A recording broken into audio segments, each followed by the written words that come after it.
In this video, we're going to demonstrate how easy it is to replace the filters in your iAdaptAir 2.0 Pro.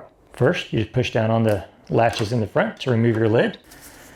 Then you'll slide out the first filter. Slide out your second filter. Then you'll get your new filters.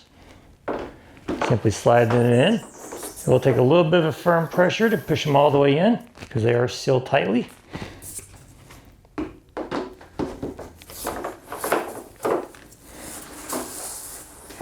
Grab your lid, slide it back and push down on the latches.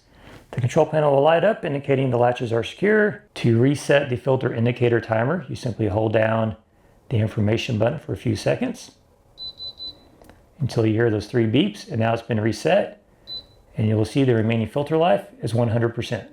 And that's how easy it is to replace the filters on your iAdaptAir 2.0 Pro.